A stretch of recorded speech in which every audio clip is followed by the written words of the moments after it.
A day after riots erupted in Nepal's national capital, Kathmandu, between two political groups, the Nepalese government put the leaders and activists of the pro-monarchy movement under house arrest. Durga Prasai, the leader of the movement, was held inside his residence at the Bhaktapur area since morning, while heavy security was deployed outside to arrest the pro-monarch movement leader.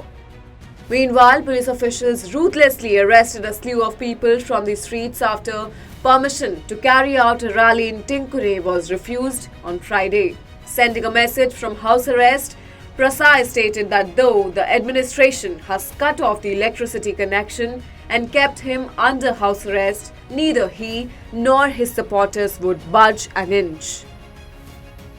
The police officials surrounded all the hotels, lodges and guest houses where the activists were staying. However, all of them collectively asserted that they will not leave Kathmandu and are ready to give up their lives in order to achieve their goal.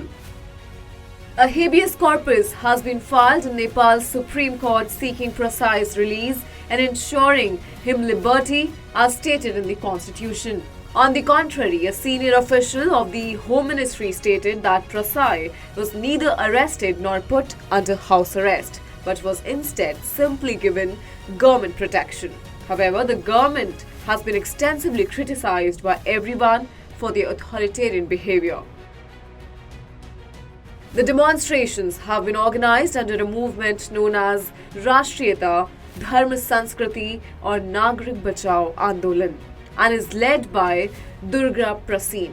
They are collectively demanding the removal of the coalition government headed by Nepalese Prime Minister Pushpakamal Dahal Prachand.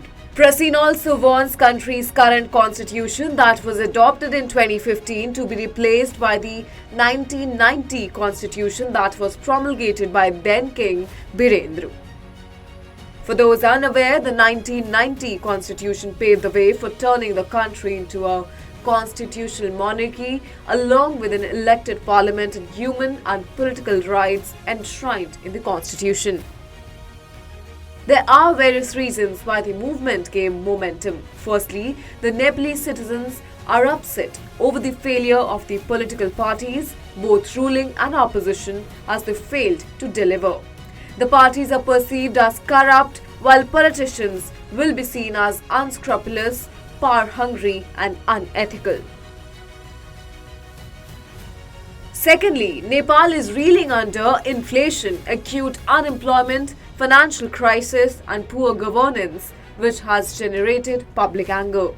The other reason is that lakhs of people all over the country have been robbed of their hard-earned savings by cooperative and microfinance companies. And lastly, all of the citizens believe that a constitutional monarchy is best suited for the country.